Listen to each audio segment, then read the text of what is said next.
할렐루야. 만나 뵙게 돼서 반갑습니다. 저는 인천의 마가의 다락방 기도원과 교회를 섬기는 김성준 목사입니다. 제가 작년 5월까지 아프리카 케냐에서 선교사로 사역을 했습니다. 선교사로 살면서 가장 힘든 것은 개인 영성 관리하는 게 너무 힘들거든요. 물론 이제 주일날 현지 교회에 가서 예배도 드리지만 여러분 아시다시피 우리는 우리 말, 우리 곡조, 우리 정서로 예배드려야 제일 은혜스럽습니다. 그렇죠? 그래서 한국에서는 안 그렇다가도 밖에 나가서 괜히 아리랑 곡조 들려오면 막 눈물도 나고 가슴 찡한 것처럼 우리는 우리 말, 우리 정서가 있어야 되는데 그런 게 하나도 없다 보니까 굉장히 제가 영적으로 고갈되는 걸 느꼈습니다. 그러다가 이제 한국에서 동역하던 사역자들이 추천해 주신 영상이 있어서 봤더니 박한수 목사님 유튜브였습니다. 제가 박한수 목사님 영상을 정말 하루에도 한 번씩 꼭 챙겨보면서 제 메마른 마음에 얼마나 단비같이 적시면서 살았는지 모르겠습니다. 그래서 개인적으로 제가 눈에 볼 때는 익숙한 재단입니다. 근데 여기를 제가 이렇게 와서 또 말씀을 섬기게 됐다니 또 이보다 더 큰 영광이 없는 것 같습니다. 또 박한수 목사님께서 마가의 다락방 자주 와주셔서 섬기시거든요. 굉장히 또 사람들도 많이 오고 저희끼리 그냥 농담으로 박한수 목사님 우리 부원장 같다, 너무 자주 오신다 막 그러는데 어쨌든 그만큼 사모하는 분들이 많습니다. 또 이번에 미국 가시면서 본인이 많이 와주셨으니까 이번에 좀 품앗이 좀 하자고 빚 좀 갚으라고 그러셔가지고 제가 어떻게 또 박한수 목사님이 하시고 제가 대신하고 그럴 그릇은 안 되지만 어찌됐든지 이렇게 잠시 자리 비우신 동안 섬길 수 있어서 얼마나 감사한지 모르겠습니다. 기도로 세우신 재단인데 제가 누구 끼치지 않고 하나님께 영광 돌리도록 여러분 기도 많이 해주시길 바랍니다. 저에게는 눈에 넣어도 아프지 않은 딸이 한 명 있습니다. 그리고 주머니에 넣고 다니고 싶을 정도로 귀여운 아들이 하나 있고요. 부인도 하나 있습니다. 있는데 결혼을 한 번만 했다는 사실을 알아주시기를 바라고 올해로 제가 결혼한 지 이제 9년 차가 됐습니다. 이제 9년 차가 됐고 올해 저희 딸이 초등학교에 들어갔는데요. 여러분 여기 이제 각 세대들이 다 계십니다. 어른들도 계시고 아직 결혼 안 한 청소년들도 있을 텐데요. 여러분 결혼하셨을 때 생각나십니까? 우리 어른 세대들은 결혼을 본인이 직접 다 준비하셨을 거예요. 그렇죠? 아마 하나부터 10까지 혼수 장만부터 모든 것까지 다 준비하셨을 겁니다. 근데 요즘 젊은 세대들은 자기들이 준비 안 해요. 돈만 주면 웨딩 플래너가 알아서 결혼 준비 다 해줍니다. 제가 아프리카에 살면서 우리 먼저 가신 할머니, 할아버지 혹은 부모님 세대들의 고충을 조금 느껴봤습니다. 아프리카에서 제가 이사를 3번 했거든요. 이사하려면 짐 싸는 것부터 실는 것부터 내리는 것까지 다 해야 되고요. 이삿짐이 제가 한 번은 국제이사도 해봤습니다. 탄자니아에 살다가 케냐로 이주를 했는데 케냐까지 이삿짐이 오는데 3박 4일이 걸려요. 그런데 그 트럭 옆에 제가 정말 신뢰할 만한 사람을 태우지 않으면 자주 일어나는 일입니다만 이삿짐 트럭이 통째로 없어집니다. 그럼 저는 그대로 다 갖다 바친 게 되는 거죠. 어쨌든 감사하게 정말 작은 잡동사니 하나 잃어버리지 않게 참 기적적으로 잘 도착을 했는데 그 이사의 고충을 알아요. 전기가 매일 나가고 물 때문에 고민하는 우리 어른 세대들의 고민을 저는 비록 젊지만 아프리카에서 경험을 했던 것 같습니다. 결혼할 때 웨딩 플래너에게 돈만 주면 웨딩 플래너가 어디서 드레스 맞춰야 될지, 어디서 결혼해야 될지, 뭐는 어디서 싼지, 신혼여행은 어떻게 해야 되는지 여러 가지 본인이 다 알아다가 앞에다 갖다만 줍니다. 그러면은 신랑 신부는 뭐만 하면 되죠? 고르면 돼요. 시간 잡아주면 그 시간에 가면 돼요. 사진 찍으라 할 때 찍으면 되고 옷 입으라 할 때 옷 입으면 되고 오랄 때 오면 되고 가랄 때 가면 됩니다. 그래요, 안 그래요? 결혼을 아무도 안 해보신 것 같아요. 결혼을 할 때는 그런 일이 있답니다. 결혼식을 위해서 어떻게 보면 제일 애쓰는 사람은 신랑 신부보다 웨딩 플래너가 제일 애를 써요. 그게 또 본인의 생계이기 때문에 여기 혹시 웨딩 플래너 계시면 이해하시기 바랍니다. 정말 제일 많이 결혼을 준비하는 사람입니다. 저도요 웨딩 플래너가 다 해줬습니다. 돈 주니까요 웨딩 플래너가 다 해서 갖고 오더라고요. 고르기만 하래요. 그럼 저는 옷은 여기서 하겠다고. 거기 가서 옷 입고요. 사진은 여기서 찍겠다고. 거기서 찍고요. 예식장, 그러니까 저는 제가 섬기던 교회에서 결혼을 했기 때문에 예식하는 장소 고르는 거 말고는 웨딩 플래너가 다 준비해 줬던 것 같습니다. 근데 재밌는 거는요, 고를 때요, 웨딩 플래너가 뭘 갖고 오잖아요. 근데 그 고를 때 신랑이 고르나요? 신부가 고르나요? 대부분 신부가 고르죠. 신랑이 참견하는 걸 신부 별로 좋아하지 않습니다. 뭐 입을지, 어디서 찍을지, 어떻게 할지 대부분 신부가 다 결정을 합니다. 그래서 우리가 결혼식 할 때도 결혼을 같이 하는데 이상하게 오늘의 결혼식의 주인공이 들어옵니다. 그럼 누굴 얘기하는 거죠? 신랑도 결혼을 하는데 오늘의 주인공이 들어온다고 그러면서 신부가 주인공이래요. 맞습니다. 여자가 정서적으로 그런 것 같아요. 결혼식에 신랑보다는 신부가 훨씬적으로 마음을 더 많이 쏟습니다. 정말 예쁘고 싶고 잘하고 싶은 게 신부의 마음이 신랑보다 더 큰 게 어쩔 수 없는 것 같습니다. 그런 의미에서 결혼식은 두 여자가 준비합니다. 한 여자는 웨딩 플래너고 한 여자는 신부가 준비합니다. 두 여자가 아주 열심을 내서 결혼식을 준비하는 거죠. 그런데 둘 다 열심을 내는데요, 막상 결혼식 때가 되면 두 여자의 운명이 갈라집니다. 둘 다 그날을 준비했는데 한 여자는 문 밖에 서 있고 한 여자는 주인공이 돼서 들어가요. 만약에 웨딩 플래너가 가만히 생각을 했는데, 가만히 있어봐, 이거 내가 고생 다 했는데, 이거 내가 다 알아봤는데 주인공 나 아니야? 하고 들어오는 그런 흉악한 일은 있어서도 안 되고 있을 수도 없습니다. 교회 안에 두 부류의 신앙인들이 있습니다. 한 부류는 신부의 신앙을 가진 사람이고 한 부류는 웨딩 플래너의 신앙을 가진 사람입니다. 둘 다 결혼을 준비합니다. 그런데 문제는 뭐냐? 이 둘이 워낙 둘 다 열심을 내기 때문에, 워낙 둘 다 아름답기 때문에 그냥 봐서는 분간이 안 됩니다. 둘 다 열정적으로 섬기기 때문이에요. 심지어는 웨딩 플래너의 신앙을 가진 사람이 신부의 신앙을 가진 사람보다 더 많은 일을 하기도 하고 더 열정을 보일 때도 있습니다. 근데 중요한 차이가 뭐라고 그랬죠? 결국 한 사람은 하나님 나라에 들어가고 한 사람은 문 밖에 들어오지 못하고 슬피 울며 일을 갈 수도 있다는 것입니다. 신부와 웨딩 플래너의 결정적인 차이가 뭐죠? 여러분, 결혼식에 대해서는 누가 더 잘할까요? 신부가 잘할까요? 웨딩 플래너가 잘할까요? 당연히 웨딩 플래너가 더 잘 알죠. 어떻게 결혼해야 될지, 어디서 해야 될지, 사진은 어떻게 찍어야 될지, 드레스는 어디서 빌려야 될지 훨씬 결혼식에 대해서 잘 알고 있습니다. 반면 신부는 결혼식에 대해서 아무것도 몰라요. 웨딩 플래너가 도와주지 않으면 결혼식을 어떻게 해야 되는지 몰라요. 그러나 신부는 웨딩 플래너가 갖고 있지 않은 걸 갖고 있습니다. 이게 뭘까요? 그래요. 신부는 신랑을 사랑합니다. 그리고 신랑도 신부를 사랑합니다. 웨딩 플래너가 만약에 와서 나 이 신랑 안다고 그러면 그거 큰일 나는 거 아니에요? 굉장히 큰 의심사항 아닙니까? 예. 웨딩 플래너는 결혼식에 대해서만 알지 신랑을 알지 못합니다. 사랑하는 제자 광성교회 성도 여러분, 여러분 오늘 어떤 신앙 가지고 살고 계세요? 어떤 믿음으로 오늘 예배 드리고 계십니까? 우린 지금 마지막 때를 살아가고 있습니다. 그렇죠? 오늘 우리 성가대도 제가 참 좋아하는 찬양, 주님 다시 오심에 대한 우리 귀한 찬양을 우리에게 들려주면서 그래, 우리가 여기 머무는 게 아니라 다시 오실 우리의 신랑이 계시구나 라는 마음을 여러분 갖게 되셨으리라 믿습니다. 마지막 때라는 게 뭘까요? 우리 신랑이신 예수님이 다시 오시는 것입니다. 그때가 가까웠다 하여서 우리에게는 그날이 마지막 날이다 라고 이야기하는 것이죠. 성경의 마지막 이야기는 어떤 이야기로 끝나죠? 결혼 이야기로 끝나요. 요한계시록에 보면 최후 심판이 끝나고 하나님 나라에서 무슨 일이 벌어집니까? 어린 양의 뭐 그런 게 있어라는 표적인데요. 그런 게 있습니다. 어린 양의 혼인잔치 이야기로 성경이 끝나요. 예식하는 이야기로 끝난단 말이에요. 그러므로 우리의 신앙은 결국은 장차 하나님 나라에서 열릴 어린 양의 혼인잔치에 참여하는 것입니다. 우리는 그 결혼을 기다리는 신부들이에요. 여러분, 교회는 주님의 신부입니다. 아멘. 성도는 주님의 신부입니다. 아멘이시죠? 여러분, 주님 오심을 기다리십니까? 우리가 재림을 보다 잘 이해하려면 유대인의 결혼 풍습을 잘 알 필요가 있습니다.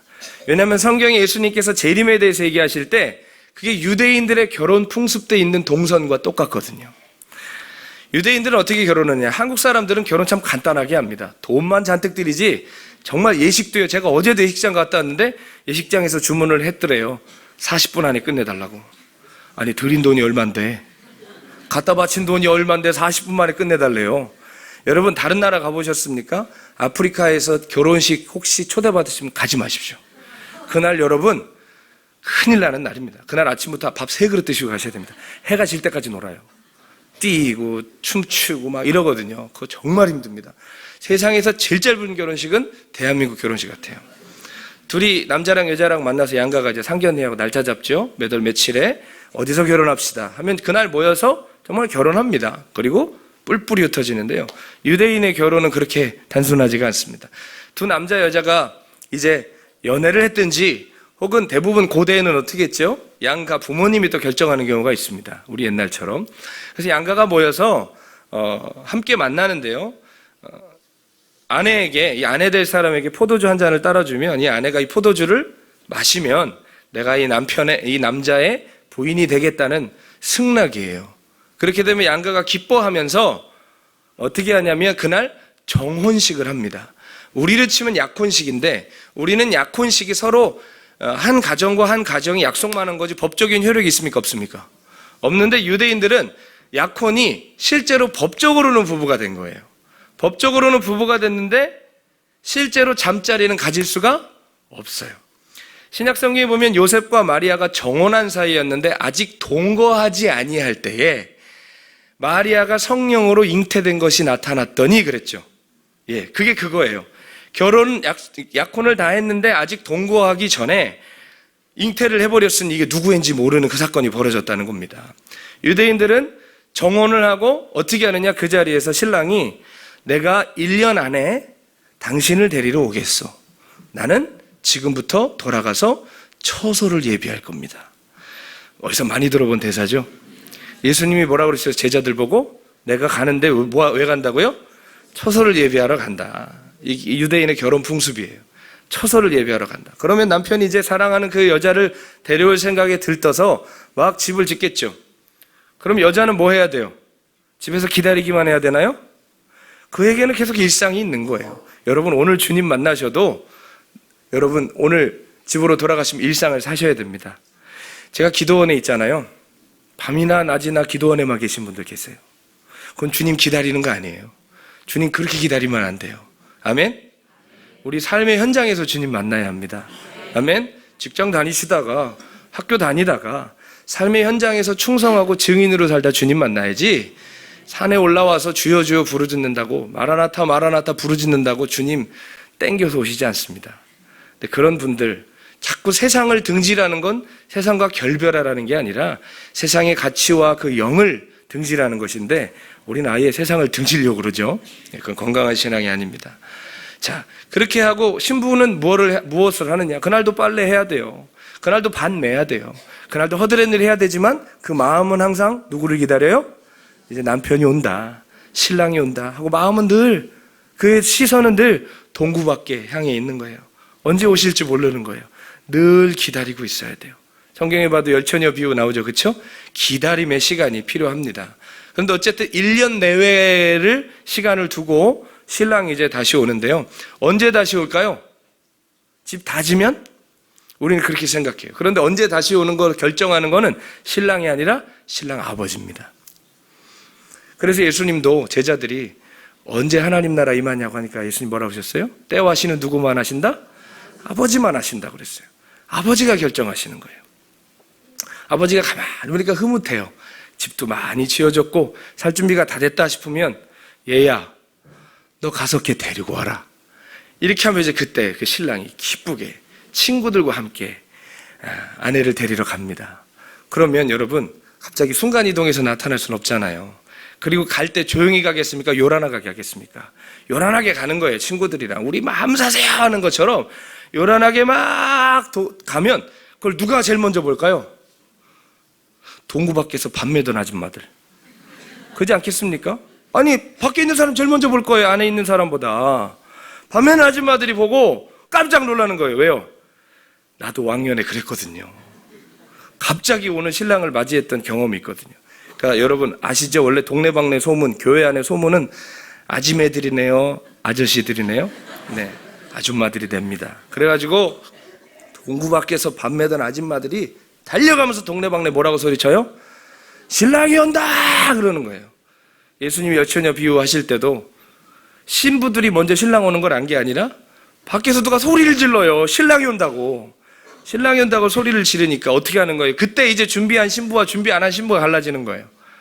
급하게 신부가 그 소식을 듣고 막 먼지 털고 가서 친구들의 도움을 받아 옷을 갈아입고 신랑을 맞으러 가는데, 재밌는 건 신랑이 집까지 안 와요. 집까지 안 하고 동구 밖에서 이렇게 들어와가지고 마을 어귀에 서 있으면 신부가 친구들과 같이 가서 신랑을 맞이합니다. 그래서 우리가 바울 사도도 서신서에 보면 주님의 재림에 대해서 주님이 공중에 재림하시고 성도들이 공중으로 올라가 주님을 영접한다고 그랬죠. 아니 가려면 천국까지 가야지 왜 공중에서 만나냐고요. 그렇죠? 근데 그게 이 결혼 풍습을 빗대서 얘기한 거예요. 이해하십니까? 그래서 그때 신부를 데리고 이제 자기 집으로 처소로 가는 겁니다. 그래서 거기서 이제 드디어 동침을 하는 거예요. 같이 잠자리를 같이 하는 결혼이 되는 건데, 그렇다고 해서 결혼이 성립이 된 게 아닙니다. 잠자리를 갖고 나서 남편 되는 사람이 다음 날 이제 선언을 해요. 이 여자가 나를 기다리며 정절을 지켰습니다. 그럼 친구들이 나가서 이제 선포합니다. 이 결혼은 성립됐습니다. 신부가 신랑을 기다리며 그 정절을 지켰습니다. 라고 해야 결혼 끝납니다. 1년이 넘어가요. 네, 우리의 결혼과 정말 다르죠. 결혼이 참 복잡합니다. 그러나 유대인들의 이 고대의 결혼 풍습을 알 필요가 있는 것은 성경의 재림의 동선을 그대로 보여줘요. 그렇죠? 예수님 말씀하신 게 좀 풀리시죠? 뭐 안 풀리면 어쩔 수 없고요. 네. 신부가 꼭 준비해야 되는 게 있습니다. 뭘까요? 돈인가요? 집인가요? 뭘 준비해야 되죠? 신랑을 향한 사랑을 준비해야 돼요. 신랑을 향한 정절을 준비해야 됩니다. 신부가 다른 거 다 준비해 놓고 사랑 잃고 정절 잃으면 그 신부는 혼인잔치 못 들어가는 거예요. 마지막 때를 사시는 제자 광성교회 성도 여러분 참 신앙, 참 믿음, 참 복음만에 사시고자 이 제장 광성교회까지 오신 줄 압니다. 여기 계신 분들 중에 예수님 믿게 된 지 얼마 안 된 분들 별로 없을 겁니다. 저도 별로 없는 데서 목회하기 때문에 얼굴 보면 압니다. 다 오래되신 분들. 오늘도 새 가족이 왔다는데 알고 보면 헌 가족입니다. 예, 장로님, 권사님, 집사님 다 옛날에 열심히 하시던 분들 오셨습니다. 절대로 문자적 의미의 새 가족은 많이 안 오실 겁니다. 왜 그러냐?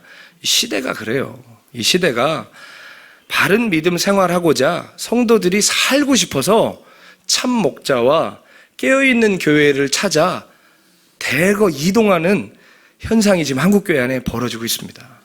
일산에만 있는 게 아니라 인천도 그렇고요. 서울도 그렇고 전국 곳곳에서 일어나고 있습니다.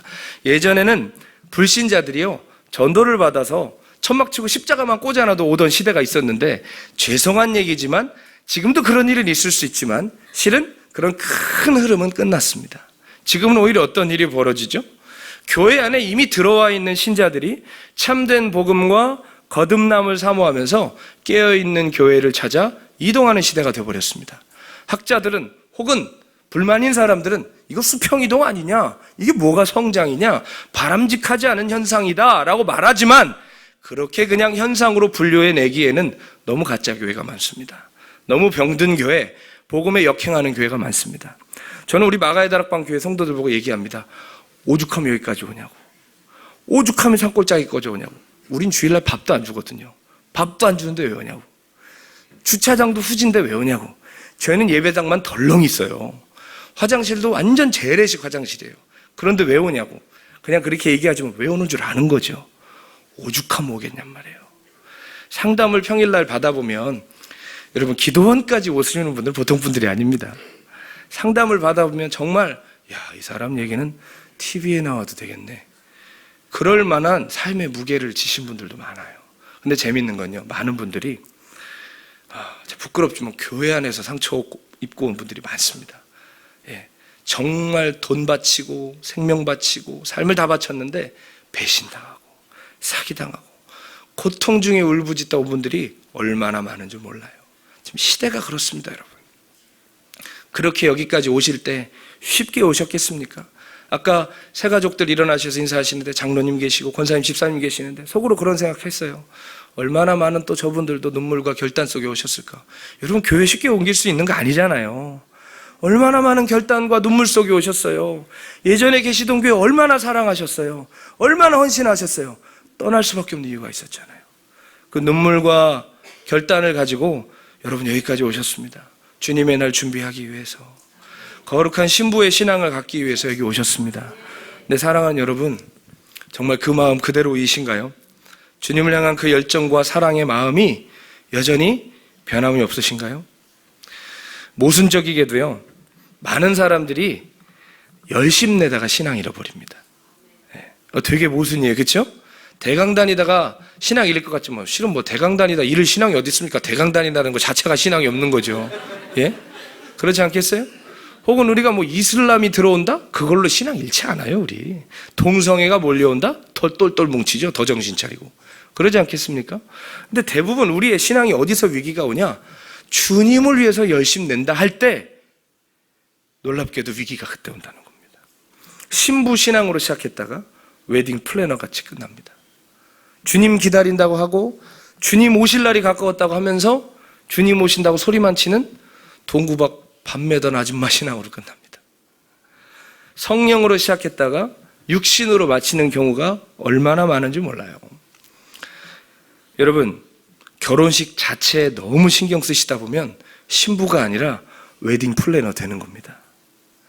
동구 밖에서 신랑 오는 소리에 너무 집중하다 보면 신부가 아니라 밥 매는 아줌마 되는 겁니다. 사역과 열심은 지금 내게 많을 수 있어요. 무슨 장도 맡고 무슨 팀도 맡고 뭐 여러 가지 형태로 교회에서 사역을 섬기고 있고 나 없으면 안 될 것처럼 생각하지만 혹시 우리 마음에 사랑은 식어가고 있지 않은지 우리가 반드시 돌아봐야 합니다. 우리가 마지막 때의 징조와 정보에 대해서는 빠삭합니다. 그런데 정작 하나님 우리에게 요구하시는 순종의 삶에는 큰 구멍이 나 있지 않은지 우리가 반드시 돌아봐야 합니다. 여러분, 요즘 사람들이요, 신앙을 성경으로 안 배우고 유튜브로 배웁니다. 온갖 말세의 징조들에 대한 영상이 유튜브에 정말 많죠? 설교 영상만큼 많아요. 어디서 선교사로 파송받지도 않은 사람이 본인이 선교사라고 하면서 뭐 온갖 얘기를 다 하는데요, 가만히 들어보면 마지막 때라 그런지 피해야 될 거 많더라고요. 분별해야 될 거 많고 대적해야 될 거 많더라고요. 그러나 그에 못지않게 검증되지 않은 자료도 많아요. 편향된 영상들도 많아요. 아님 말고 하는 인간들도 많아요. 그래서 생기는 문제가 있습니다. 뭘까요? 넘치는 정보들로 우리의 머리를 가득 채워요. 마지막 때 나는 구별될 거야. 마지막 때 나는 미혹에 빠지지 않을 거야. 그래서 온갖 정보들을 가득 채우지만요, 정작 하나님 말씀에 순종하고 예수님 닮는 삶에는 구멍이 크게 난 사람들이 많습니다. 위조지폐 감별사들이 여러 위조지폐 연구하는 줄 아십니까? 위조지폐 감별사들은 눈만 떴다 하면 진짜 지폐만 계속 연구합니다. 진짜 지폐 분별할 줄 알면요, 위조지폐 그냥 눈에 들어온대요. 근데 우리는 어때요? 진짜 찾겠다고 가짜만 파헤쳐요. 본질보다 현상에 집중해요. 신랑보다 신랑 오는 소리에 더 집중해요. 그러다 보니까 어떻게 되겠습니까? 빈대 잡으려다가 초가상관 태운다고 그러죠? 오는 소리 기다리다가 마음을 잃어버립니다. 저는 이러한 현상을 광명한 미혹이라고 이름을 붙여봤습니다. 따라해 보겠습니다. 광명한 미혹. 우리가 미혹이라고 그러면 어둠과 함께 온다고 생각하죠. 맞습니다. 대부분의 미혹은 어둠과 함께 옵니다. 그러나 어둠과 함께 오는 이 미혹은 뻔한 미혹이라 분별할 필요가 없습니다. 여러분, 동성애의 분별이 필요합니까? 동성애는 죄입니다, 여러분. 놀라운 사실이네요. 대답을 안 하시다니. 죄송합니다. 동성애 죄입니다. 이거 분별이 필요하세요? 다원주의는 죄입니다. 무신론도 죄고요. 그렇죠? 이런 어둠의 영이 주관하는 시커먼 색깔들이 있어요. 그럼 딱 봐도 시커멓기 때문에 저건 미혹인지 대번합니다. 우리가 시뻘겋게 오는 것도 이거 이상해, 대번 알아요. 우리는 아닌 건 아닌 거로 분명히 얘기해야 됩니다. 죄는 죄라고 얘기해야 돼요. 그런데 우리가 그 속에서 정말 조심해야 될 게 뭐냐면, 우리가 혹여나 분별하기 위한 정보를 많이 알고 있다 해서 우리가 깨어있는 건 아니라는 거죠. 오히려 분별을 위한 분별 그 자체가 우리에게 미혹이 될 수 있어요. 이해하십니까? 그래서 광명한 빛으로 오는 거예요. 분별해야 돼, 마지막 때 준비해야 돼라고 오지만 실은 그 지식 자체가 우리를 신부로 만들어주는 것이 아님에도 불구하고 내가 뭐 좀 안다, 뭐 좀 익혔다, 뭐 좀 깨달았다 하여 내가 신부라고 착각하는 그런 미혹 속에 빠져서는 안 될 것입니다. 많은 결혼 정보를 꿰고 있다 하여서 그게 훌륭한 신부가 되는 게 아니죠. 그건 웨딩 플래너가 더 잘합니다. 계속 강조하고 있지만 웨딩 플래너는 혼인잔치에 못 들어갑니다, 여러분. 신부가 아니기 때문이에요. 아무리 분별하고 지식을 쌓고 온갖 무브먼트는 다 하고 피켓 들고 어디 가서 서 있을 정도로 열정을 보이셔도 그게 우리를 신부라 증거하는 것은 아니라 이 말입니다. 그것을 할 일을 한 것뿐이지 그게 우리의 신앙을 대변하는 것은 아니라는 거예요. 오히려 잘못된 정보와 근거 없는 영상에 취해서 마치 6.25 때 죽창 들고 못 배워먹은 중고등학생들이 가서 여기저기 찔러대듯이 자기가 진리 수호자라도 된 양 이 교회 저 교회 홈페이지 쑤시고 다니면서 여기는 WCC 찬동하냐 아니냐, 여기는 왜 아직도 탈퇴를 안 했냐, 진리의 수호자가 된 것처럼 목회자 정죄하고 성도들 정죄하고 자기는 깨어있는 것처럼 여기 교회 깨어나야 된다고 외치는 소리나는 구리와 울리는 꽹과리들이 얼마나 많은지 모르겠습니다. 빛은요 소리 지르지 않습니다. 너 한번 빛 맛 좀 볼래? 너 눈 한번 멀고 싶냐? 빛은 협박하지 않아요. 소금은 너 짠맛 한번 볼래? 너 혓바닥 한번 돌아가 볼래? 소금은 그렇게 안 해요. 어떻게 하죠? 빛은 조용히 비쳐요. 햇빛은 뜰 때 해가 나 뜬다 하고 안 떠요. 예? 그냥 뜨면 어둠은 물러가요. 소금은 조용히 들어가면 교회가 교회되게 맛을 내기 시작해요. 성도는 그래야 돼요. 아멘? 소리 지르고 윽박 지르고 협박하지 않아요. 오늘 우리가 본 에베소 교회를 보십시오. 에베소 교회는 여러분 아시다시피 일대 담임 목사님이 누구셨죠? 박한수 목사님 아니에요. 네. 누구죠? 바울이에요, 바울. 이대 목사님은? 네. 아볼로. 3대 목사님은? 세례 요한은 참 벌써 돌아가셨고, 사도 요한. 네. 여러분, 쟁쟁한 목사님들이 담임하시던 교회입니다. 그렇죠? 자랑스러울 만할 거예요. 그리고 얼마나 잘 배웠는지 오늘 사도 요한은, 주님은 에베소 교회를 향해서 뭐라고 말씀하십니까? 너는 주님께 인정받을 만한 행위와 수고가 있다. 또한 악한 자들을 용납치 않고 자칭 사도들이라 하는 자들의 거짓을 너네는 드러내는 그 분별력과 결단이 너에게 있었다. 잘했단 소리예요, 못했단 소리예요? 잘했단 소리예요. 열심히 냈단 얘기예요. 게다가 참고 견디고 게으르지 아니한 충성도 너희에게 있었다. 쉽게 말하면 결혼식 준비 잘했다는 겁니다. 하나도 모자람 없이 결혼식 준비 잘했다. 근데 주님 뭐라고 하셨죠? 아주 중요한 지적을 하셨습니다. 뭐라고 말씀하셨습니까? 내가 너를 책망할 것이 있는데 뭐를 잃어버렸대요? 처음 사랑을 잃어버렸다. 처음 사랑을. 막상 결혼을 해야 되는데 처음 사랑을 잃은 거예요. 결혼식은 준비 잘 해놨는데 사랑을 잃어간대요. 신부인 줄 알았는데 동구박 아지매가 돼가는 거예요. 신랑을 맞이하는 신부가 되어야 하는데 모든 마음들이 나도 모르게 변질되고 왜곡된 채 그 혼인잔치에 들어갈 수 없는 사람들이 되어가고 있다는 것입니다. 주님은 에베소 교회를 향해서 네가 처음 사랑을 가져라 하지 않으셨습니다. 뭐라고 말씀하셨죠? 5절에 보면 그러므로 어디서 떨어졌는지 생각하고 회개하여 뭘 가지래요? 처음 행위를 가져라. 처음 행위를 가져라. 무슨 말입니까? 우리의 열심과 충성 헛되지 않다는 거예요. 인내와 결단 너무 귀하고 중요하다는 거예요. 다만 우리의 열심과 충성 뒤에서 그 열정 뒤에 우리의 사랑이 변질돼 가고 있다는 거예요. 인내와 결단이 엉뚱한 것을 향하지 않게 해야 된다는 거예요.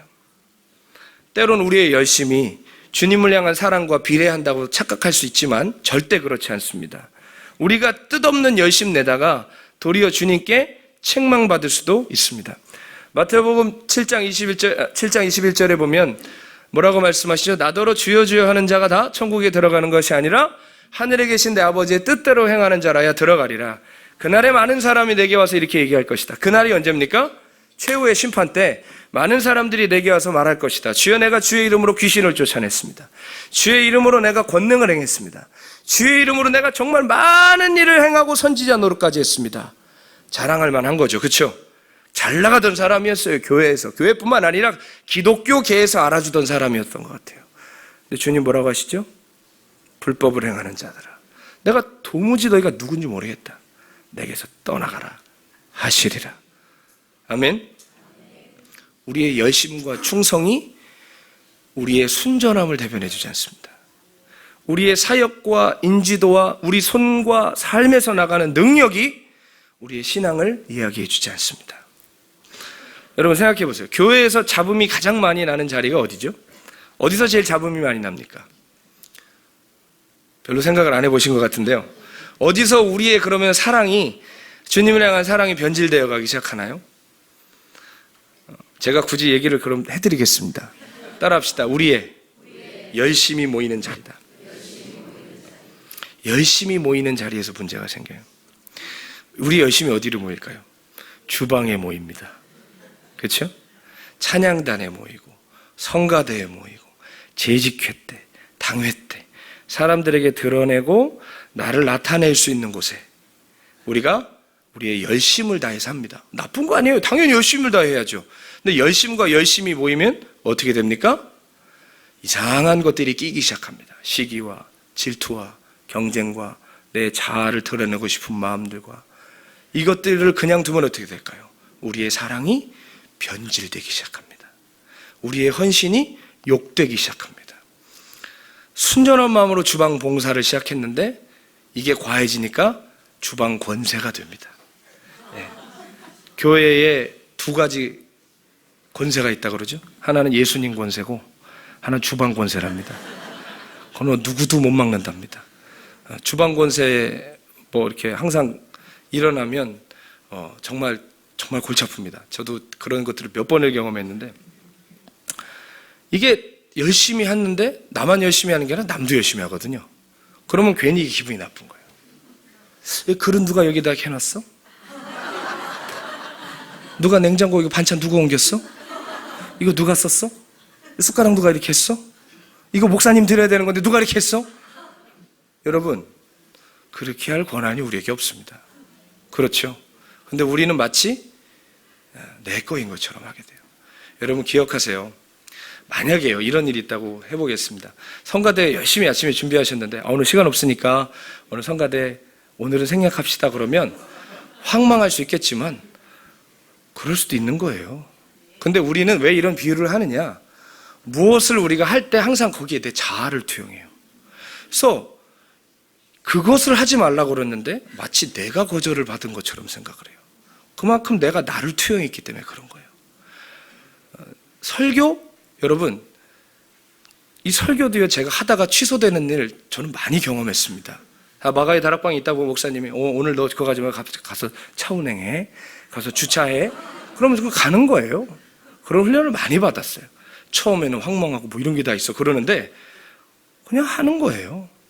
거기에 나를 투영할 이유가 없는 거예요. 주님이 부르시면 하는 거고 하지 말라 못 하는 거고. 저 여러분 청년사역 했는데 재미나게 잘했습니다. 150명 정도 모여서 목사님이 개척시키셔가지고 밖에 고등학교 강당 빌려서 재미나게 사역하고 어느 날 부르더니 너 이제 가라. 어딜 갑니까? 아프리카 가라. 네. 갔어요. 힘들죠. 그런데 여러분 나를 투영한 거는 빨리 내려놓을수록 좋은 거예요. 나 없으면 안 될 것 같지만요, 여러분 나 없으면 더 잘 됩니다. 네, 더 잘 돼요. 왜? 주님의 교회거든요. 내 교회가 아니라. 여러분 성가를 잘 불러야 됩니다. 너무 화음 잘 맞추시고 은혜스럽게 잘 하시는데요, 우리가 성가를 너무 잘하려고 하고 화음을 잘 맞추려고 이 자리에만 너무 신경 쓰다 보면 오히려 우리가 예배자로서의 마음을 잃어버릴 수 있어요. 너무 잘하려고 하면. 재직회를 하고 당회를 할 때 어떻죠? 그냥 가만히 있어도 되는데 나 여기 있어 라고 드러내고 싶은 사람들이 있어요. 굳이 한마디 하고 굳이 반대를 하고 굳이 손을 드는 사람이 있는데 안 그래도 됩니다. 아시겠죠? 예. 그거는 여러분 목숨 걸 일이 아닌데 목숨을 걸어요. 왜일까요? 자꾸 드러내고 싶은 우리 안에 변질된 열정들이 있는 거예요. 다 주님, 우리가 할 때 그냥 합니까? 내 이름으로 합니다 이럽니까? 다 주님 영광 위해 한다고 그러잖아요. 그래요, 안 그래요? 그런데 점점 주님과 상관없는 일이 되어가는 거 많지 않습니까? 하나님 영광 위해서 한다고 하지만 하나님 영광이 떠나는 일 너무나 많지 않습니까? 여러분, 무서운 게 뭔지 아세요? 하나님의 영광이 떠나도요, 일은 됩니다. 성령이 떠나셔도요, 사역은 다 됩니다. 그래서 그게 무서운 거예요. 주님의 불이 바로 떨어지면 무서워서 누가 그 짓 하겠습니까? 근데 주님은 안 그러시더라고요. 마귀는요, 여러분, 우리 안에 들어올 때 몰래 들어와요. 그리고 나갈 때 마귀니까 이런 표현 한 번만 쓰겠습니다. 어떻게 목사가 저런 말을 했는데 마귀한테 하는 거니까. 마귀는 떠날 때 발광을 하고 떠나요. 아주 그 사람에게 수치와 모욕과 부끄러움을 다 주고 떠나요. 그렇죠? 근데 성령님은 우리 안에 오실 때 어떻게 오시죠? 표적과 기사로 오시잖아요. 방언을 주시고 눈물을 주시고 회개가 터지고 알게 오시잖아요. 떠날 때 어떻게 떠나실까요? 조용히 떠나십니다. 슬퍼하시면서 조용히 떠나요. 그래서 우리가 모르는 거예요. 내가 지금 주의 영광에 살고 있다고 생각하는 거예요. 이거 하면 영광 받으신다고 생각하는데 성령님 이미 떠나셨을 수도 있습니다. 여러분, 우리가 그거 두려워해야 돼요. 주님 위해 한다고 해서 주님 일이 아니에요. 주님이 함께 하실 만한 일을 하고 주님이 함께 하실 만하게 과정을 가져야 주님이 하시는 것입니다. 이렇게 여러분, 우리의 사랑이 변질되는 것은 시커멓게 혹은 시뻘겋게 변질되는 게 아니라 열정과 충성의 가면 뒤에서 변질되기 때문에 우리가 그걸 눈치를 못 채는 거예요. 예배는 기가 막히게 준비하는데 본인은 예배에 실패합니다. 방송실에 계신 분들 조심하셔야 됩니다. 뒤에서 엔지니어 하시는 분들, 예배 준비하시는 분들, 남들은 예식장 다 들어가고 자기는 못 들어가요. 자꾸 얘기해서 죄송합니다만 우리 성가대도 마찬가지고 찬양단도 마찬가지고 남의 찬양을 듣고 예배를 듣고 나는 예배에서 탈락돼서 가인의 예배를 드리게 될 수도 있는 거예요. 교회에서는 대표 기도 시키면 잘하는데 본인의 개인 기도가 무너진 분들도 계실 겁니다. 교회에서는 그렇게 충성되고 아름답고 열심히 하시는데 집에 가면 괴물이 되는 사람도 있습니다. 그러면서도 우리가 무엇으로 자위하죠? 나 제자광성교회 다녀. 나 마지막 때 준비하려고 예전 교회 거 장로도 내려놓고 왔어. 박한수 목사님 내가 목양을 받아. 여러분, 착각하시면 안 됩니다. 제자광성교회 다니는 게 우리의 신앙이 아닙니다. 박한수 목사님의 목양을 받으신다고 그게 천국을 보장해 주는 것이 아닙니다. 아멘? 제가 기도원에서 사역하죠. 우리 기도원은 주차장이 입구와 출구가 따로 없습니다. 입구와 출구를 같이 써요. 그러다 보면 차가 들어오면 다 돌려놔야 돼요. 그래서 여러분, 마가의 다락방 기도원에 오시면 두 군데서 하나에서 저를 볼 겁니다. 설교단에서 보든지 주차장에서 보든지. 저는 설교 안 하면 항상 주차하거나 청소합니다. 어쨌든 차를 이렇게 돌려놓고 이렇게 집회가 끝나잖아요. 그럼 사람들이 우르르 몰려옵니다. 그럼 막 이제 차도 빼줘야 되고 막아놓고 치워야 되고 막 이럽니다. 여기도 주차 대란이신 것 같아요. 주차는 예배의 시작입니다. 이렇게 써놓으신 거 보니까. 예. 자, 제가 공감합니다.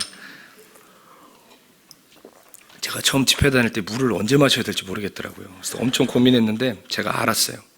목마르면 마시면 되더라고요.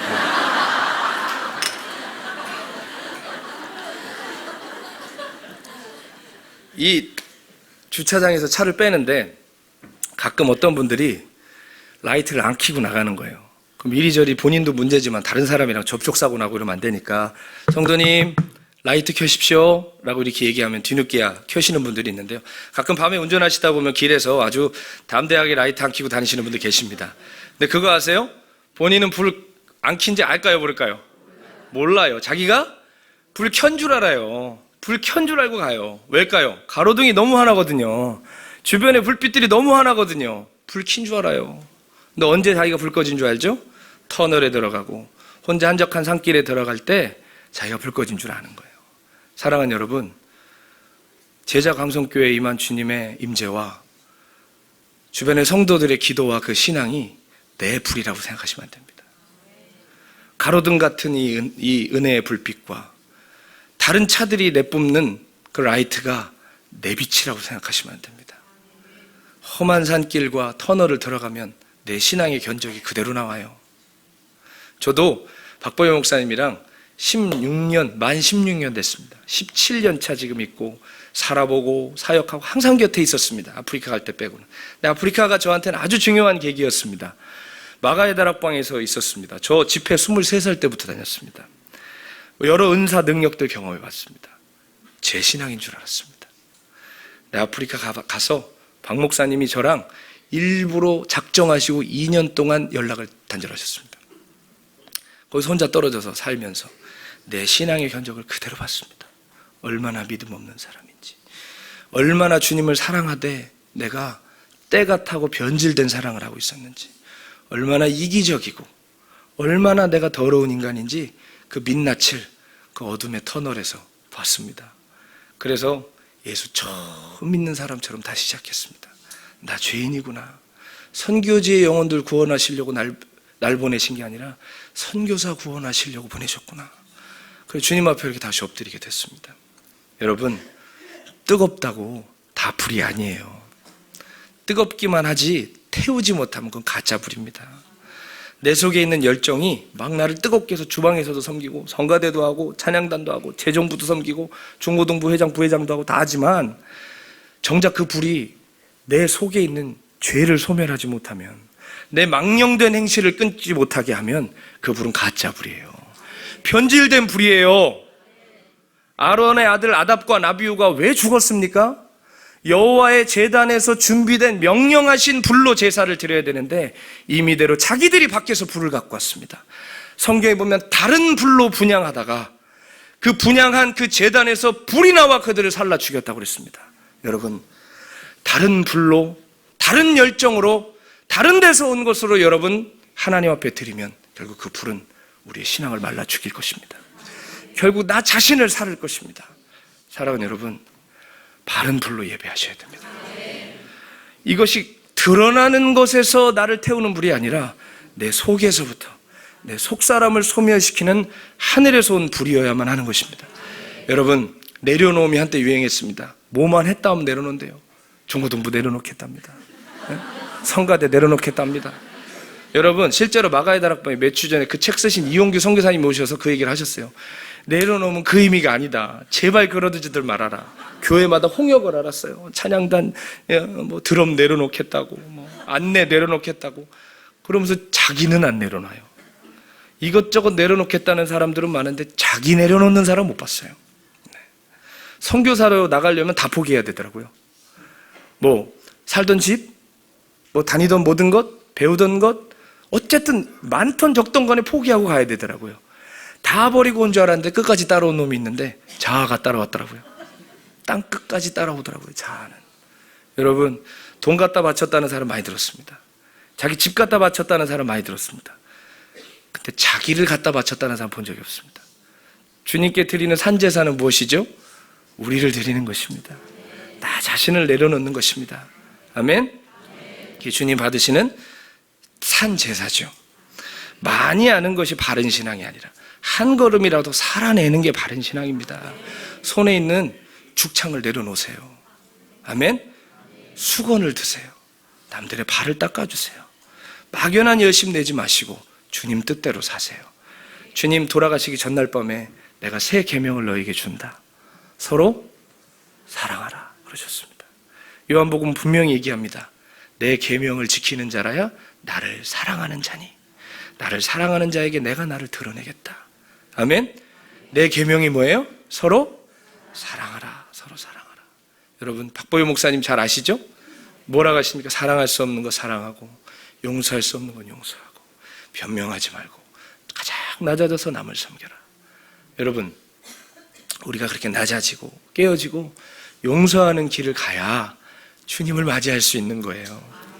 요한계시록 마지막에 보면 혼인잔치에 참여하는 사람들이 흰 세마포 옷을 입었다고 그랬어요. 쉽게 말해 드레스 입었다는 거예요. 신부들이. 근데 드레스에 뭐라고 써 있어요? 따라합시다. 성도의 옳은 행실. 아멘. 신부의 예복은 뭐예요? 많은 지식이에요? 성도의 옳은 행실이에요. 성도의 옳은 행실로 예복을 입지 않으면 혼인잔치 들어갈 수 없습니다. 대단한 거 하려고 하지 마십시오. 먼저 가정에서, 우리에게 처해진 작은 자리에서, 우리에게 불러주시고 맡겨주신 그 영혼에게 먼저 서로 사랑하라는 주님의 계명을 행하세요. 우리의 충성 뒤에 뿌려진 무서운 자기 자랑의 씨앗 뽑아내셔야 됩니다. 열심 뒤에 숨겨둔 자아 추구 버리셔야 합니다. 그래서 정말 사랑밖에 남지 않은 신부로 다시 일어서기를 축복합니다. 제 간증 하나 하고 마치겠습니다. 저는 19살에 박보영 목사님 만났습니다. 대학교 막 올라가고 신학교 붙었는데 목사님 그때 만났습니다. 주님을 정말 뜨겁게 사랑했습니다. 제가 정말 제 삶을 다해 사랑했고, 우리 교회도 아닌데 시골에 어느 교회 부흥에 있다고 그래서 부럼으로 찾아갔다가 거기서 박보영 목사님 만났습니다. 목사님 부흥에 강사로 오셨는데 그때 어쨌든 너 이렇게 하나님께서 데리고 가라고 그러셨다라고 하면서 저보고 전도사로 오라고 이제 20살 막 되고 있는 저에게 그런 말씀을 하셨는데, 저는 대대로 장로교 집안입니다. 학교도 장로교 학교 나왔고 증조 할아버지도 장로교회 목사님이셨고, 근데 감리교 목사님이 저를 가자고 그러는데 어릴 때부터 부모님이 그러셨거든요. 감리교회는 교회도 아니다 그러셨는데 자존심 상했지만 그래 주님께서 나를 이끄시나 보다 하고, 아니 그렇게 세뇌를 받았다 이 말이에요. 진짜 그렇다는 게 아니라. 그리고선 제 인생은 지금까지 감리교회 녹을 먹고 살고 있습니다. 어찌됐든지 이제 전도사로 가서 박보영 목사님이랑 살고 있는데, 이제 목사님이 기르시는 아이들도 이제 저도 같이 돌봐야 되는 게 됐고, 목사님 사역하시는 거 다 같이 하게 됐는데, 실은 이제 목사님이랑 저랑 원래 이제 기질과 기질로 하면은 전혀 다릅니다. 목사님은 성자 같으신 분이지만 저는 약간 좀 압력솥 같은 사람입니다. 이렇게 잘 끓으면 조용히 안 끓고 요란스럽고, 나 좀 보라고 막 이런 사람이에요. 막 열정이 넘치고 막 어디 가서 집회하고 막 이런 거 좋아하는 그런 사람이고, 그런 사역을 하기 원했는데 살면 살수록 느끼는 게, 야, 박보영 목사님 계속 옆에 있다가 나 이거 사회복지사 되겠다 막 그런 생각 드는 거예요. 사회복지사 계시면 용서하십시오. 저랑 안 맞는다 이 말이지, 그게 잘못됐다 이 말이 아니라 이거 어떻게 해야 되나. 근데 분명한 건 박보영 목사님 같은 주의종이 없는 건 분명히 알겠고, 근데 이건 적성이 안 맞고 진짜 힘든 거예요. 그런데 여러분, 우리의 마음에 있는 본심은 언제 드러나냐? 평소에 안 드러납니다. 위기 앞에서 드러나요. 벼랑 끝에서 딱 서보면 내가 뭐를 원하는지 다 드러나요. 어떤 계기가 생겼냐? 10년도 넘었죠. 한 10년 정도 된 것 같습니다. 제가 결혼을 막 했을 때인데 박 목사님이 갑자기 지방에 있는 어떤 고아원이 문을 닫게 생겼는데 이 애들 어떻게 하느냐, 누가 와서 눈물로 이 고아원을 맡아달라고 했다는 거예요. 제가 어떻게 했겠습니까? 쌍수를 두고 반대했습니다. 안 됩니다, 목사님. 이것은 지금 우리 방주교회도 있고 마가의 다락방도 있는데 간신히 가고 있습니다. 이것까지 맡으시면 너무 무리십니다. 굉장히 충성스러운 것 같았지만 속마음으로는 나 저거 받으면 나 고아원 원장 된다. 이 엄청난 위기가 있었습니다. 저거 받으면 큰일 난다, 목사님. 왜냐하면 여러분, 목사님이 일을 시작하셔도 결국 실무는 누가 보나요? 옆에 있는 사람들이 보는 거예요. 저거 받으면 큰일 나는 건데 기어이 받으시더라고요. 이거 큰일 난 거예요. 그래가지고 물론 어제 제가 또 그 고아원에 밤 11시까지 애들 말씀 전해주고 기도하고 이러다 왔지만 그 당시에는 이게 너무 싫더라고요. 그래가지고 이걸 어떻게 하나 고민하다가 마음을 먹었어요. 떠나자. 떠나는데 그냥 떠나면 안 되겠고 명분을 만들자. 그래서 무슨 명분을 만들었냐면 유학을 가자. 그래서 이 조건을 만들었어요. 실제로 그렇게 되고도 싶었고요. 첫째, 미국 가서 공부를 해서 내가 영어를 완벽하게 구사해야지. 이 유학생들은 이게 얼마나 단 꿈이라는 거 아시죠? 금방 깨져요. 이 유학 가서 영어 해야 되겠다. 그리고 가서 목사 안수 받아야 되겠다. 그리고 여러 국제적인 인프라를 쌓아야 되겠다. 선교학 박사를 따서 와야 되겠다. 이런 생각을 했습니다. 지금 생각하면 정말 자다가도 이불을 차요. 그런데 그 당시엔 그게 정말 그럴듯해 보였어요. 그래서 목사님 저 유학 가고 싶습니다. 보내주십시오. 라고 했더니 목사님의 얼굴이 잿빛이 되시면서, 그런데 저희 목사님은 마음을 굳게 먹은 사람은 안 잡으세요. 알았다. 그래. 어디로 갈 거냐? 이러이러했습니다. 근데 그거 아시죠? 요나가 주님이 니느웨로 가라고 그랬는데 그거 싫어가지고 막 고민해서 막 이렇게 욥바 항구에서 서성이고 있는데 성경이 뭐라 그래요? 마침 다시스로 가는 배가 거기 있었대요. 이상하게 마음을 딱 엇나가서 이상한 짓을 하려고 그러면 마침 누가 도와줘요. 마침 뭐가 딱 손에 잡히는 게 생겨요. 마침 누가 제 유학을 도와준다는 거예요. 그래갖고 그분이 입학 준비도 다 도와주고 해서 원서까지 다 준비했어요. 목사님을 찾아가 목사님 준비 다 했습니다. 어디로 가서 어느 대학 가서 무슨 공부할 겁니다. 목사님 그러시더라고요. 얼굴이 어두워지셔서 내가 기도를 해보면 말이야, 너는 엄청나게 고생할 거야. 너는 가서 어느 날 밤에 식당에서 접시 닦다가 지금이 생각나서 울 거야. 그렇지만 원하면 가라. 그게 뭘 가라예요, 그게. 그래가지고, 근데 여러분 그런 거 있잖아요. 괜히 오기 부리고 싶은 거. 막 우기고 싶은 거. 그래서 목사님, 접시 닦아도 좋습니다. 가보겠습니다. 저는 그때 그게 믿음으로 하는 건 줄 알았어요. 우리가 그래서 이상한 데 빠진다니까요. 여러분, 믿음은 무작정 하는 게 아니에요. 아시겠죠? 저는 그게 믿음으로 사는 시작이라고 생각했는데 그게 아니에요. 그래서 막 하고 있는데 이제 당회까지 열리고 장로님들 모셔다 놓고 이제 김성준 전도사, 그때는 전도사였으니까 이제 사임을 한다 얘기까지 다 됐어요. 그래, 이제 믿음의 여정이 시작되는구나 라고 착각을 했어요. 근데 우리 아내가 뭐라고 하냐면, 아니 어떻게 기도도 안 해보고 이렇게 할 수 있냐요. 그럼 제가 겉으로는 뭐라고 하겠어요? 내가 이걸 기도를 안 해보고 하겠어? 안 해보고 했거든요. 기도를 하러 가자고 그러는데 솔직히 여러분 잘 아시죠? 기도하면 하나님이 못 가게 할 걸 아는 거예요. 그래서 요나도 다시스 가는 배 타고 기도했대요? 잤대요? 잤어요. 그러니까 저도 기도를 안 하게 되더라고요. 기도를 하면 왜 그런 거 있잖아요. 하나님 뜻을 알겠는데 내 뜻과 막 부딪히면 그게 아니었으면 좋겠는 거. 막 그때 그랬어요. 기도하지 않았어요.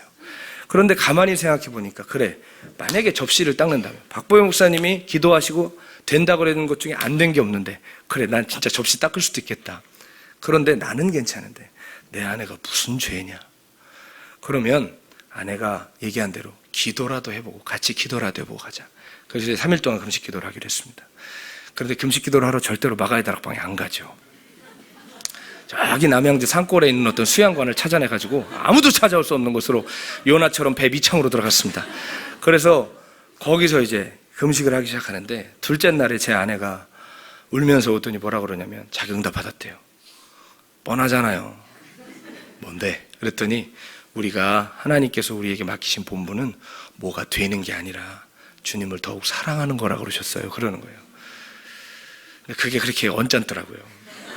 마음에 부화가 나고, 나도 모르나? 내가 그걸 몰라? 여보, 난 내가 받아야 돼. 기다려. 기도도 안 하면서 그냥 하나님 앞에 그냥 싸우듯이 앉아있으면서 그렇게 했던 거죠. 그렇게 해서 이제 셋째 날 마지막 날이 됐는데, 그 기도원 지기 권사님 부부가 박보영 목사님 밑에서 같이 살았던 전도사님의 부모님이셨어요. 그러니까 저를 잘 챙겨주셨는데, 그날이 수요일이었는데 오늘 우리 교회 부흥회가 있다고 가야 된다는 거예요. 권사님, 저 금식하러 왔고 중요한 거 결정하러 왔다고, 부흥회 못 간다고. 그래도 가야 된다는 거예요. 계속 강요를 하시는데, 그 교회가 선한목자 교회였거든요. 수지에 유기성 목사님에서 안 되는데 어른이 계속 하시니까 계속 거절하기가 죄송해서, 그래, 그럼 마지막 금식을 부흥회에서 끝내자 해서 갔습니다. 그래서 이제 좀 앞에 쪽에 앉았어요. 앞에 쪽에 앉아서 이렇게 말씀을 듣는데, 그날 부흥의 주제가 전도예요, 전도. 그래서 부산에 크게 전도에서 부흥한 교회 강사님이 오셔서 말씀을 전하시는데 내심 반가웠어요. 왜요? 주제가 내려놓음 이런 거면 큰일 나거든요. 자기 부인 이렇게 하면 이건 안 되는 거예요. 근데 전도가 토픽이다 보니까 괜찮은 거예요. 피해갈 수 있겠는 거예요. 근데 그분이 막 설교를 하시는데, 다른 건 몰라요. 다른 건 모르겠는데 그거 하나 느꼈어요. 저 양반 주님 진짜 사랑하네. 전도를 그냥 교회 불리려고 한 게 아니라 주님 정말 사랑했네, 저분. 주님을 사랑했구나. 그래, 하나님 주님을 사랑하는 자와 함께 하시지. 그런 은혜를 받았어요.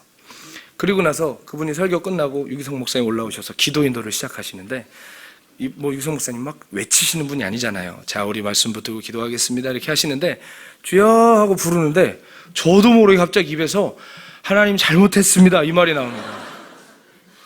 그러면서 잘못했습니다 하는데 눈물이 후두두두두 떨어지더라고요. 그러면서 하염없이 눈물이 나면서 하나님 잘못했다고 하면서 우는데 뭘 잘못한지 제가 알죠. 그런데 입으로 이거 안 하겠습니다라는 말은 제가 또 못하고 있는 거예요. 막 그러면서 잘못했다고 우는데 제 시커먼 속내가 다 보이더라고요. 하나님 영광 위해 한다고 그랬지. 결국은 제 영광인 거죠. 네가 선교사가 되기 위해 뭘 한다고 그랬지. 정말 선교를 위해 그런 게 아니라 저를 위해 그런 거죠. 그런 것들이 회개가 되면서 울고 있는데 갑자기 마음속 깊이 이런 음성이, 좀 슬픈 목소리의 음성이 들려왔어요. 내 종아, 내가 너를 쓸 수가 없다. 여러분, 그게 종들한테는 사형 선고 아닙니까? 내가 너를 쓸 수가 없다. 깜짝 놀랐는데 제가 물어보기도 전에 주님 말씀하시더라고요. 내가 너를 쓸 수가 없는데 그것은 네가 영어를 못해서도 아니고 목사가 아니라서도 아니고 박사가 아니라서도 아니고 네가 뭐 국제적으로 대단한 것을 쌓지 않아서도 아니라 내가 너를 쓸 수 없음은 네가 나를 사랑하는 마음을 잃어가기 때문이니라 그러시더라고요. 제가 그때 자지러지게 울었습니다. 주님, 잘못했습니다. 제가 가지 않겠습니다. 저의 야망이었습니다. 성전 세운다고 까불어댔지만 내가 바벨탑 쌓고 있었습니다. 불쌍히 여겨달라고 그렇게 울면서 주님의 긍휼로 말미암아 그렇게 다시스로 가던 저의 배가 돌이켜졌습니다. 사랑하는 여러분, 오늘 우리의 충성 뒤에, 열심 뒤에, 사랑한다는 고백 뒤에 감춰진 우리의 왜곡되고 변질된 사랑, 어그러진 충성, 내 자아 실컷 부여해놓은 내 왕국, 오늘 주의 말씀 앞에 드러나야 할 줄로 믿습니다. 정말 우리가 주님 오신다 징조만 보고 외치는 동구밖에 밥 매던 아줌마가 아니라 아무것도 몰라도 신부를 사랑하는 마음으로 혼인잔치에 들어갈 수 있는 거룩한 신부가 되기를 주 예수 그리스도의 이름으로 간절히 축원합니다. 기도하겠습니다. 하나님, 주님 그렇게 사랑해서 여기까지 왔습니다. 많은 것 포기하고 헌신하고 대가를 지불하고 제자 광성교회 와서 생명의 말씀 들으며 매주 살아갑니다. 그런데 주님, 열심 낸다 하고 충성했다 하지만 우리의 그 가면 뒤에 사랑이 병들어가고 우리의 헌신이 어그러져 가고 있지 않은지요. 불쌍히 여겨주시고 우리의 자아 투영하는 모든 것에서 벗어나게 하시고 순전한 사랑으로 주님의 신부로 준비되게 하여 주시옵소서. 사랑을 잃어 버림받는 자들 되지 않게 하시고 모든 것 잃어도 사랑이 더욱 커져가는 주님의 신부들 되게 하여 주옵소서. 축복하옵고 우리 구주 예수님의 이름으로 기도드립니다. 아멘.